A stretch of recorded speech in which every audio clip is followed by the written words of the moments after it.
Chuck and I are not in a negotiation of, we're not going for the $5 billion for the wall. We simply are not. Now that Democrats have won control of the House, did President Trump's last best chance at getting that wall already slip through his fingers? Earlier this year, he came out swinging against a bipartisan immigration bill that would have funded the wall and provided a path to citizenship for DACA recipients, calling it a catastrophe and a giant amnesty. The bill failed, and the wall, well, still not built. Joining me now is Stephen Miller, Senior Policy Advisor to President Trump. Stephen, does the president feel like this is like the sand in the hourglass that slipped through that little tiny hole? Not at all. First of all, the bill that you mentioned in the lead-in would have, in fact, been a total catastrophe and gutted interior enforcement permanently forever.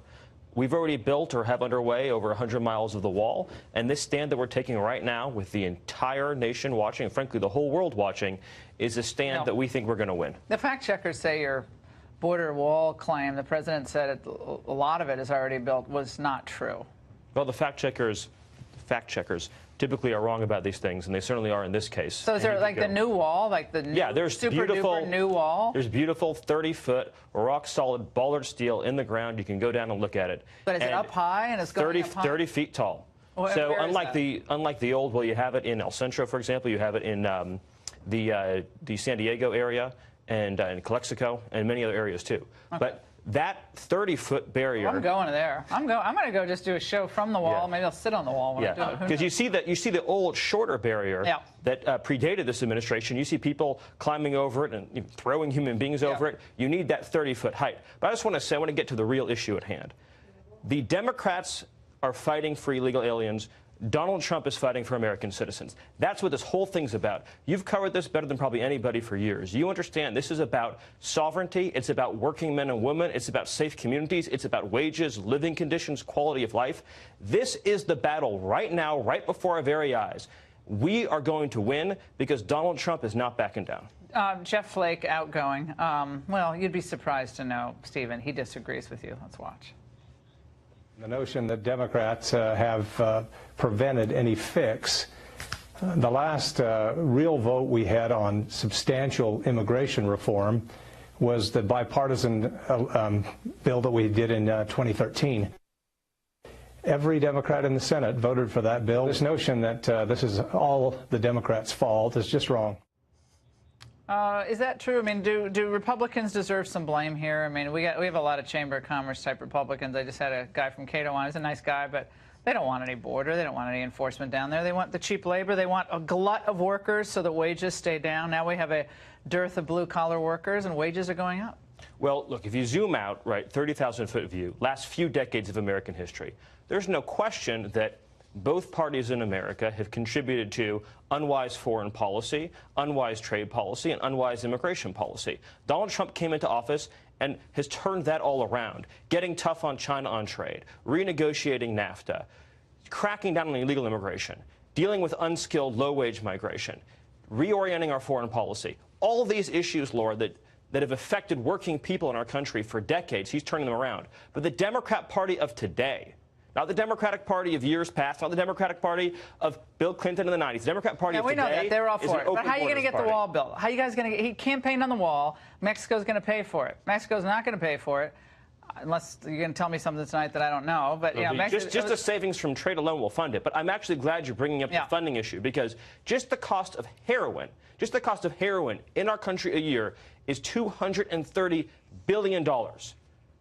Just the cost of public benefits for illegal immigrants every year is over $100 billion. We did it last night, $18 billion just for the health care a year for illegal immigrants. So that's the pay for most of the wall right there. Yeah. This is what Chuck Schumer said about the NAFTA payment. Let's watch.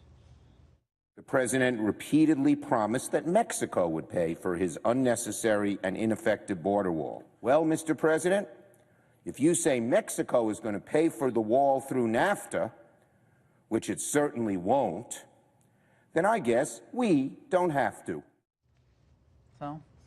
First of all, Chuck Schumer was for the wall when he voted for the Secure Fence Act in 2006, and now that his Democrat Party has become the party of open borders and Donald Trump is president, he's against it. Secondly, if Chuck Schumer wants to pass legislation saying that we can spend all of our trade savings on border security, that'd be great. In the meantime, the savings from the trade deal will offset the cost of the wall. And more importantly than all of that, the wall is going to save American lives, it's going to save American jobs, and it's going to save, in the long term, hundreds of billions of dollars. Yeah, you need the asylum reform. You've written about this in the past. I've certainly written about it.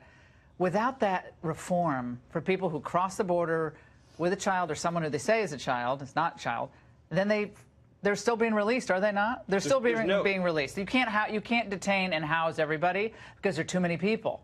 So they are effectively being released by the Trump administration now because we don't have reforms in place. How do we do that with the Democrat House? This is going to be one of the defining issues of the next 2 years heading into 2020. And the Democratic Party follows the path of open borders, then the Democratic Party is going to engage in self-immolation.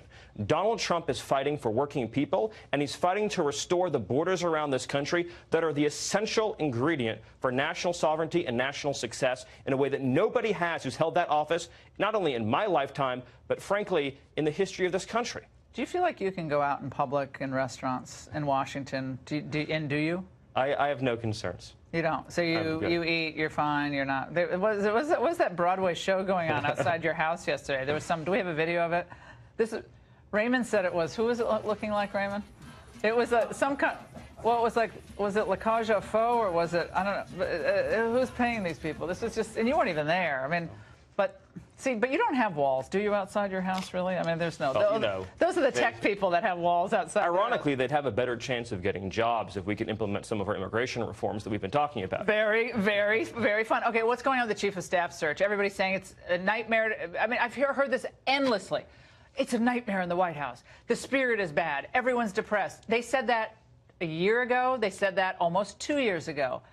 Number one, what is the spirit in the White House? The spirit is wonderful. Not only the wonderful spirit of this sacred Christmas season, but also the wonderful spirit of getting to work for a leader who is fighting for everyday, ordinary citizens, just regular families in every part of this country. You did your segment on opportunity zones earlier. African American, Hispanic American, people who don't have powerful lobbies, powerful special interests, who don't have representation in big international organizations or on boards of corporate companies and large multinational businesses. Just everyday people in this country now have a champion in the White House. And getting to work for a president who fights every day for just normal, everyday citizens is a privilege beyond words. And all the people I work with feel the same way.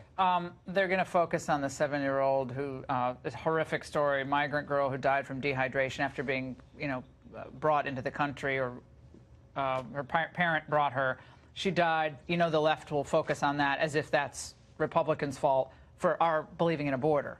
That they play the emotion game, and oftentimes we play the fact game.